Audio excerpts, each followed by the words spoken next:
Bazen behin herrialde urrun baten, neska zintzo ta liraina. Erregina zen bere ama ordeak, ez zuen gogoko baina. Azken hau hain zen, gaiztoa ezen, sentitzen zen denak aina. Naiz egun batez, ustez menpean, zuen batek hartu gaina. Ama ordeak ispilu bat zeukan, handia ta nabarmena.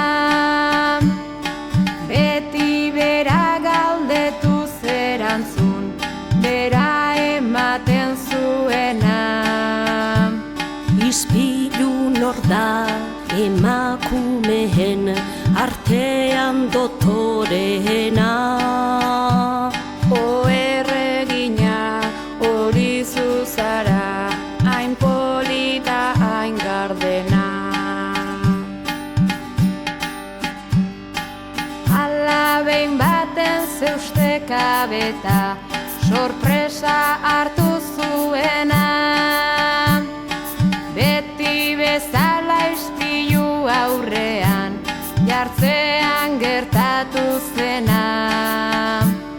Ispilu nor da emakumeen artean dotoreena. Edurne zuri gaur delako zu, lehenago izan zinena.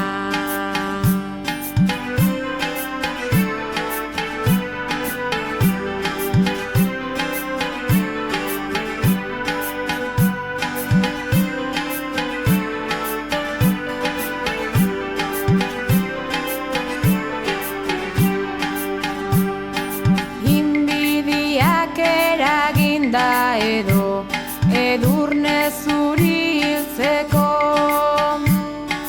agindu zion eztari bati bueltan bihotza ekartzeko. Honek ez zuen neskatxa hil nahi eta disimulatzeko. Basurde baten bihotza eman, zion pozik geratzeko. Ala edurne zuri basoan zen, eztariak anutzita. Bertatik ezin irten da neska, zegoen nahiko etxita. Baina halako baten postu zen, etxetxo bat ikusita. Etxe txikia, txikia baina, benetan etxe polita. Zazpi ipotxen etxea zen naiz, ipotxak ez zeuden bertan. Edurne zurik lo hartu zuen, hango ohetxo batetan. Gero ipotxak ailegatzean, meategitik bueltan. Edurne zuri esnatu ala, hasi ziren berriketan.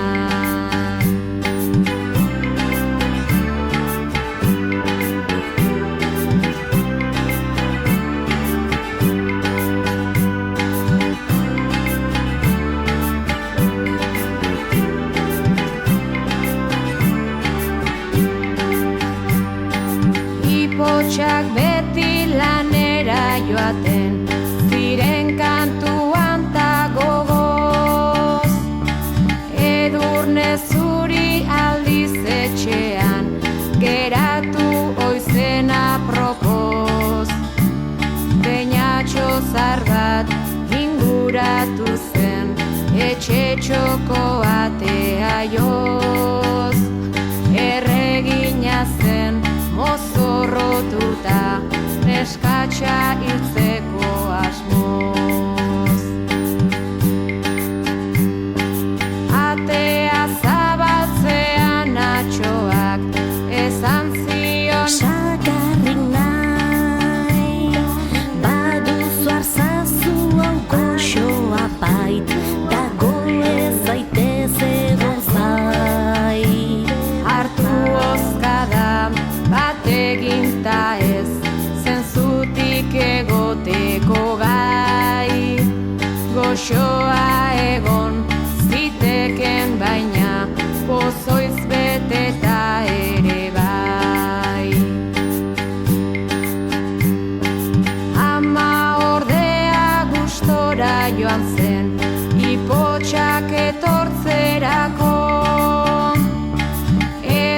Edurne zurik anilik zela, zirudien denentzako.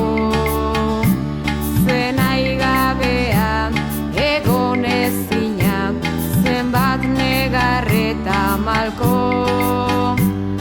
Ala ipotxek hilkutsatxo bat egin zuten beretzako.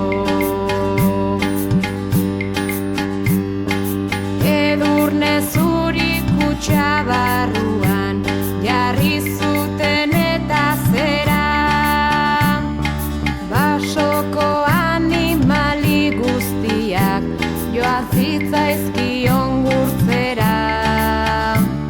Halako baten printze galai bat inguratu zen etxera. Edurne zuri iomen zenta bere begiz ikustera. Printzeak musu bat eman eta berpiztu zen segundora. Handi gutxira ezkondu eta ezain denbora askora. Ama ordea bidali zuten lurralde hartatik.